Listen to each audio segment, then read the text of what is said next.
Welcome. So today we're going to be talking about what it means to be a servant through Christ.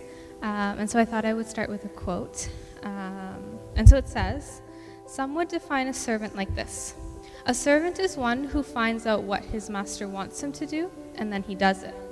The human concept of a servant is that a servant goes to the master and says, 'Master, what do you want me to do?' The master tells him, and the servant goes off by himself and does it. That is not the biblical concept of a servant of God.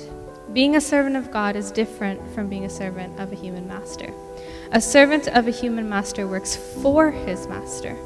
God, however, works through his servants." And so that's from Henry T. Blackaby. So God calls us to be his servants. God himself was a servant in this world. He came down and he became a servant for us. And so he calls us to be servants as well, which is why it's so important, and he puts such a big importance on servants. So what's the difference between being a servant in the world and being a servant in Christ? So in the quote it says that a servant who serves someone in the world works by himself and works for his master. And so that is what it means to be a servant for this world. Being a servant for Jesus, though, means allowing Jesus to work through you and to allow him to be able to use you to serve others. And so that is the difference between being a servant for the world and being a servant for God. Being a servant in this world, and only for this world, makes us do something or lets us do something to satisfy us. And it is very selfish. Being a servant for us means we do things by ourselves, means we do things for us, and that is it. But being a servant for God means that we allow God to work through us, and remembering that we're nothing without him. And so when we think of servanthood and Jesus, usually what gets talked about is Jesus washing the disciples' feet, him being a servant and coming down and doing that for the disciples. And so it's great that we know that, but we're not going to read that today, because I think a lot of us already know that. But Jesus, who is the King, became a servant and served his disciples this way. So Jesus points out to us what it means to be a servant. It means coming down from our high pedestal. It means coming down to different people's levels. It means coming down and humbling ourselves and doing things for others. Jesus teaches us what it means to serve others and to care for them, to genuinely care for them just like he does. And he teaches us the best way to do this is to love the people around us. So the most sacrificial love and the best way of showing us how to be a servant is shown in Mark chapter 10, verse 45. So we can go there. Mark chapter 10, verse 45.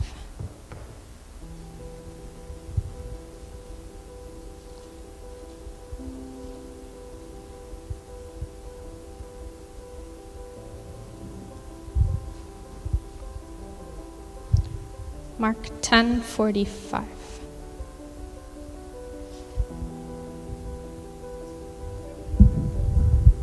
ஊழியம் கொள்ளும்படி வராமல் ஊழியம் செய்யவும் அநேகரை மீட்கும் பொருளாக தம்முடைய ஜீவனை கொடுக்கவும் வந்தார் என்றார்.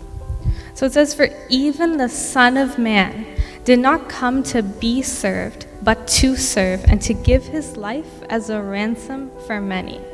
So Jesus, who has absolutely everything, who created everything, who made everything, who did not have to come down to this earth into our broken, sinful world, came down because he loved us and he came to serve us. He came to serve us with his time. He came to serve us with his love.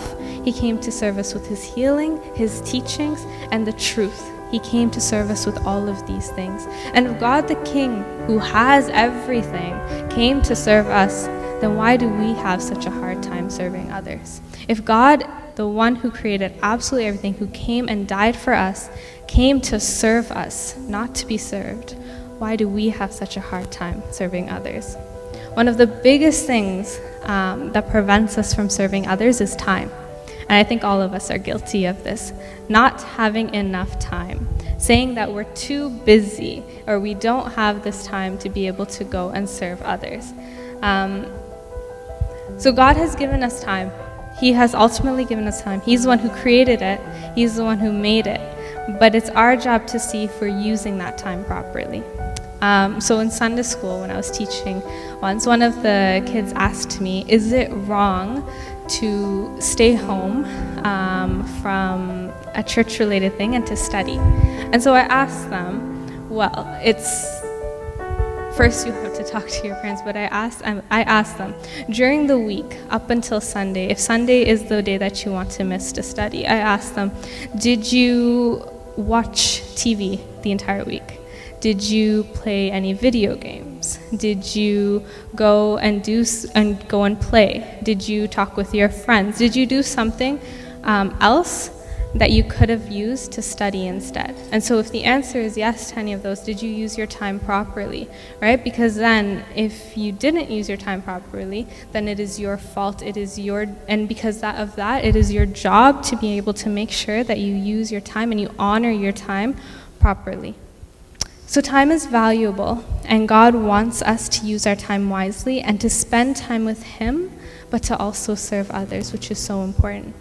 Another thing that kind of gets in our way of helping serve others is money. Money is also another reason as to why we have a hard time serving people. God tells us that we can't serve Him and money because we will love one and hate the other. So we are caught up so caught up, especially in North American countries. We are so caught up in making money.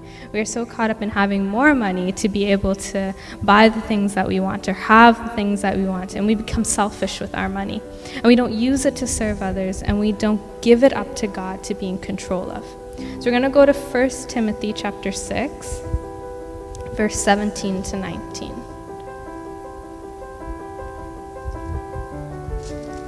1 Timothy chapter 6, verse 17 to 19. இவ்வுலகத்திலே ஐஸ்வர்யம் உள்ளவர்கள் இருமாப்பான சிந்தை உள்ளவர்களாயிராமலும் நிலையற்ற ஐஸ்வர்யத்தின் மேல் நம்பிக்கை வையாமலும் நாம் அனுபவிக்கிறதற்கு சகலவித நன்மைகளையும் நமக்கு சம்பூர்ணமாய் கொடுக்கிற ஜீவனுள்ள தேவன் மேல் நம்பிக்கை வைக்கவும் நன்மை செய்யவும் நற்கிரியைகளில் ஐஸ்வர்யவான்களாகவும் தாராளமாய் கொடுக்கிறவர்களும் உதார குணம் உள்ளவர்களுமாய் இருக்கவும் நித்திய ஜீவனை பற்றிக்கொள்ளும்படி வரும் காலத்திற்காக தங்களுக்கு நல்ல ஆதாரத்தை பொக்கிஷமாக வைக்கவும் அவர்களுக்கு கட்டளையிடு. So it says, command those who are rich in this present world not to be arrogant, nor to put their hope in wealth, which is so uncertain, but to put their hope in God, who richly provides us with everything for our enjoyment. Command them to do good deeds and to be generous and willing to share. In this way they will lay up treasure for themselves as a firm foundation for the coming age, so that they may take hold of the life that is truly life. So when we put our hope in wealth, we don't use it the way God intended for it to be used. And wealth, you need to remember, comes and goes. It is not something that is a firm foundation as God is a firm foundation. But when we put our hope in God, who provides us with everything for our pleasure, for our enjoyment, everything that we need to be so happy within this world, our foundation is firm. And so we need to put that with God. So when we are willing to be generous and to share, then we become unselfish and we become more like servants the way Jesus wants us to be. We become more like the way that God wants us to truly be. And so time and money, we are all guilty of the two things that are very common for us that keeps us from pursuing a servant-like lifestyle. And that's not the only thing, because we also need to be aware of our thoughts and our hearts when it comes to being servants of Christ, which is so important. God looks at our hearts. He doesn't look at what we have. He doesn't look at our outside. He doesn't see how much money we have. He doesn't look at all of our deeds, but He looks at our hearts and He looks at our thoughts. So we're going to go back to Mark chapter 10, but we're going to read verse 35 to 45. Mark chapter 10, verse 35 to 45. We're going to read it all together and then we'll go verse by verse. அப்பொழுது செபெதேயுவின் குமாரனாகிய யாக்கோபும் யோவானும் அவரிடத்தில் வந்து, போதகரே, நாங்கள் கேட்டுக்கொள்ளப் போகிறதை நீர் எங்களுக்கு செய்ய வேண்டும் என்று விரும்புகிறோம் என்றார்கள். அவர் அவர்களை நோக்கி, நான் உங்களுக்கு என்ன செய்ய வேண்டும் என்று விரும்புகிறீர்கள் என்று கேட்டார். அதற்கு அவர்கள், உமது மகிமையிலே எங்களில் ஒருவன் உமது வலது பார்சத்திலும் ஒருவன் உமது இடது பார்சத்திலும் உட்காரும்படி எங்களுக்கு அருள் செய்ய வேண்டும் என்றார்கள். இயேசு அவர்களை நோக்கி, நீங்கள் கேட்டுக்கொள்ளுகிறது இன்னதென்று உங்களுக்கே தெரியவில்லை. நான் குடிக்கும் பாத்திரத்தில் நீங்கள் குடிக்கவும் நான் பெறும் ஸ்நானத்தை நீங்கள் பெறவும் உங்களால் கூடுமா என்றார்.